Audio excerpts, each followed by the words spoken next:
Our baby chicks just arrived. We ordered 55 meat birds that we are going to be showing you how to raise start to finish in this new meat series. Let's get started.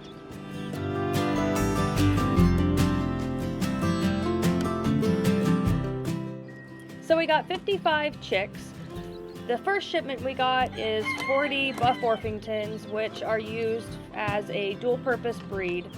And next week we have Cornish cross chickens. We ordered 15 of those, and those are used strictly for meat. We get our chicks from Hoover Hatchery through the mail, and they come in a well-ventilated box. There's holes on each side and on the top. And their yolk reserves allow them to survive the first few hours out of the incubator without food and water. So now that these guys are home, I'm going to show you how to get them properly set up.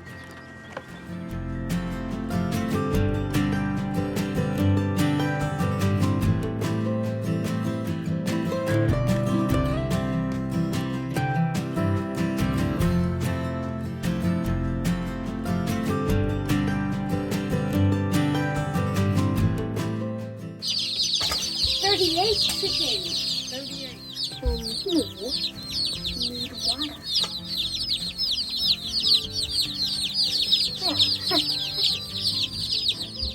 Okay, so now that I got all 40 of our Buff Orpington chicks in this brooder, I wanted to show you that I put down a layer of pine shavings, and the first thing I'm going to be doing is giving them water.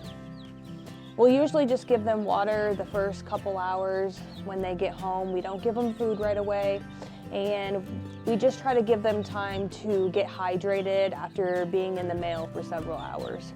Now we're only going to be giving them water for the first few hours with this Hydro Hen, and that should help them get a chance to get rehydrated. And you can also kind of dip your chick's beak into the water just to kind of show them where their water is in their brooder when you first put them in. Now, we also have a heat lamp. You must have a heat lamp in your brooder. So as time goes on and as the chicks get bigger, this chain allows us to raise it higher and higher as needed. They should be getting their feathers at about 4 weeks. It really depends on the breed though. Now with these heat lamps, it's important for you to pay attention to your chicks because your chicks will really tell you if they have too much heat or too little heat. If you see them all cuddled up together in the middle underneath the heat lamp, you can tell they're cold. So at that point, you're gonna wanna lower your heat lamp. Now, if you see your baby chicks kind of huddled in groups around the brooder, that usually means that they're probably too hot. And so you really want to see your chicks scattered around, eating, drinking, running around, and you'll know that the chicks are at the perfect temperature and that they're happy. So it really just depends on your birds, and you'll just have to pay attention and see what your birds are telling you.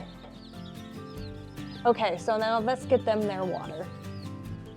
So I like to give them their water, and I like to put these bricks in here to kind of lift up their water a little bit to keep the shavings out of their water. They tend to kick up their shavings a lot into their water, so if I have their food and their water lifted up a little bit, that kind of helps.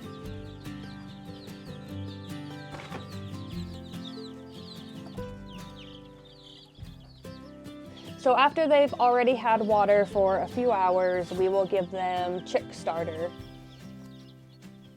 And this is the chick grower that we use for our chicks.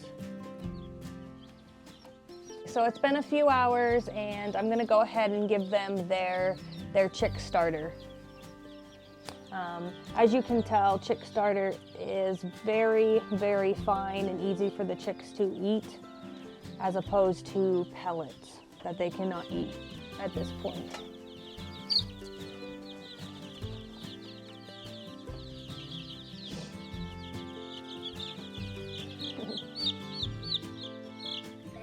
All right, Thomas, where are we going? at Tractor Supply to pick up some baby chicks. Not Tractor Supply. The post office. The post office. We're going to the post office to pick up our chicks. Yep. What are we getting? Do you know? Chick. We're getting 15 Cornish cross chickens. Yep. Meat birds. Meat birds.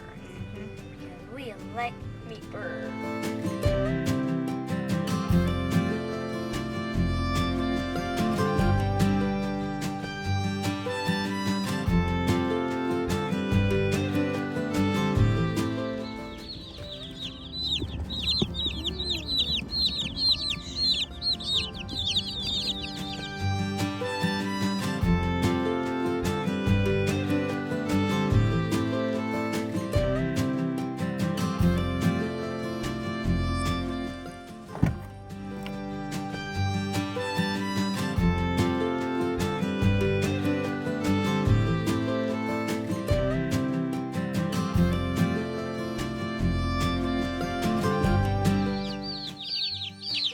All right, so our Cornish cross chickens have arrived, and we're gonna add them in with our 40 Buff Orpingtons.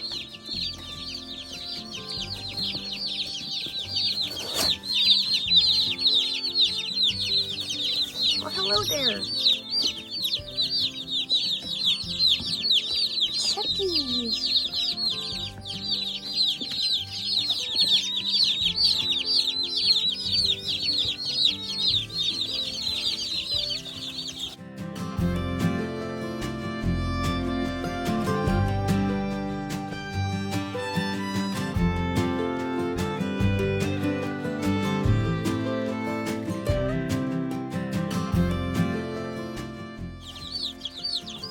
Awesome. So we ordered 15 and we got one extra, so 16 Cornish crosses altogether. All right, so our 15 Cornish cross chickens have arrived, and they sent us 16, which is awesome. And they're all getting their first drink of water with their Hydro Hen mix in there. I already went through and kind of dipped their little beaks in there, just to show them where their water is so they can get hydrated. And then on these guys, I gave them some food because they ran out. So I'm sure these little guys will be at their water for a little while, and then they'll find the food. Hi.